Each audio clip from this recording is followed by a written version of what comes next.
Weight loss అవ్వడం ఇంత easy అనుకోలేదు. నా కిచెన్‌లో ఈ 2 ఇన్ 1 ఆయిల్ డిస్పెన్సర్ యాడ్ చేసిన తర్వాతే తెలిసింది.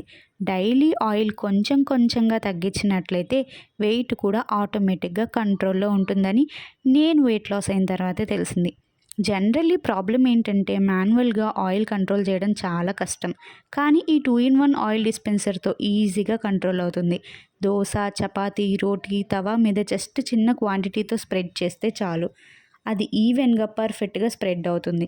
ఇలా స్ప్రే చేయడం వల్ల ఎక్సెస్ ఆయిల్ కూడా పడదు. సో, ఇలా డైలీ కన్జంప్షన్ ఆటోమేటిక్‌గా తగ్గిపోతుంది. కర్రీస్ చేస్తున్నప్పుడు కూడా ఎంత కావాలో అంత ఈజీగా వేసుకోవచ్చు. So, no wastage, no over use. ఇంకా ఇది బాటిల్ గ్లాస్‌లో ఉండడం వల్ల ఆయిల్ ఫ్రెష్‌గా ఉంటుంది. ట్రాన్స్‌పరెంట్ డిజైన్ కాబట్టి ఎంత ఆయిల్ ఉందో క్లియర్‌గా కనిపిస్తుంది. గ్రిప్ కూడా కంఫర్టబుల్‌గా ఉంది. అర్జెంట్‌గా మీరు మీ కిచెన్‌లో ఇలాంటి ప్రోడక్ట్‌ని అప్‌గ్రేడ్ చేయాలనుకుంటే లింక్ అని కమెంట్ చేయండి.